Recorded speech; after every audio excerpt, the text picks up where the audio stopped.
Anna Knight, misionera pionera.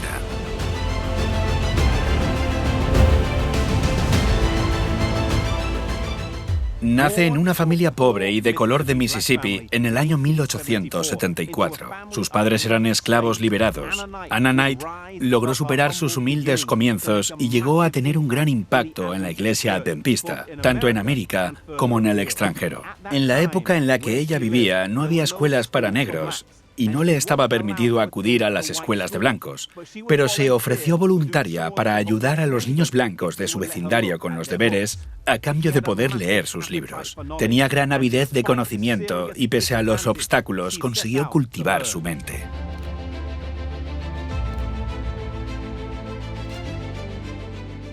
Un día vio un anuncio en una revista en la que decía que por una suscripción de 10 centavos recibiría libros de forma gratuita. Ella ahorró los 10 centavos necesarios y los envió para poder recibir los ejemplares gratuitos. Entre aquellos que le respondieron había una mujer adventista del séptimo día que envió un gran paquete de revistas y libros. Edith Embry le enviaba la revista Señales de los Tiempos cada semana y así llegó a tener una relación estrecha con Anna. Anna decidió comenzar a guardar el sábado. No era fácil en una casa en la que todos debían trabajar, pero ella no cedió, a pesar de que estuvo fuertemente presionada para ello. Al poco tiempo, Edith le envió un ejemplar del libro El Camino a Cristo y Anna tomó la decisión de bautizarse. Así que Edith Embry escribió a la Asociación Misionera del Sur y les habló de Anna. No había muchas iglesias y aún menos una conferencia organizada. La iglesia más cercana estaba en Graceville, Tennessee, a más de 600 kilómetros de distancia. Esto no desanimó a Anna y fue bautizada. Después, Elder y Mr. Chambers estuvieron a su lado para ayudarle. Fue a estudiar primero a la Academia de Mount Vernon en Ohio y después a Battle Creek en Michigan, donde estudió enfermería. Tras su graduación, regresó a Mississippi y comenzó una escuela en la misma ciudad, donde anteriormente le habían puesto tantos obstáculos para guardar el sábado. Para entonces, la comunidad había reconocido la importancia de la educación de esos niños y los resentimientos desaparecieron.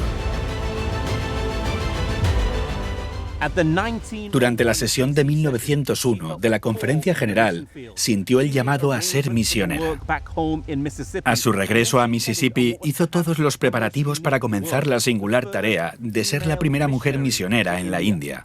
Ella ayudó a que muchas personas aceptaran a Jesús como su Salvador durante los 6 años que estuvo allí.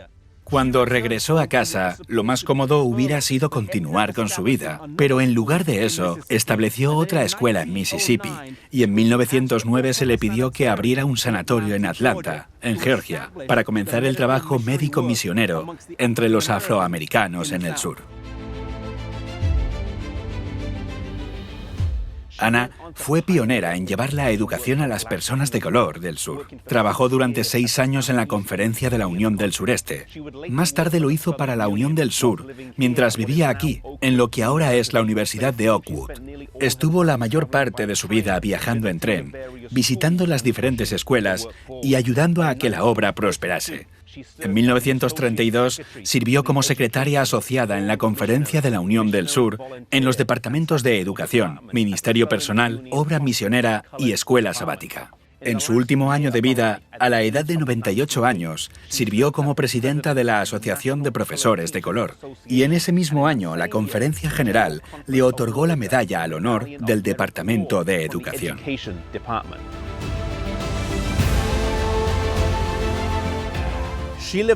Vivió una vida de principios, trabajando sin descanso tanto en su país como en el extranjero, compartiendo el mensaje de Jesús que había aprendido a tan temprana edad. Vivió una vida dedicada a los demás, superando las dificultades y prejuicios a los que se enfrentó. El legado de su vida es tan amplio y abundante que permanece hasta hoy. Es una pionera digna de ser recordada.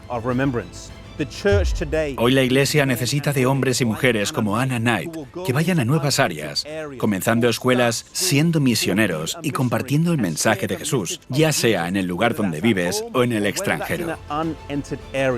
Si Dios te está llamando por una obra así, no endurezcas tu corazón y ve a donde Él te llama.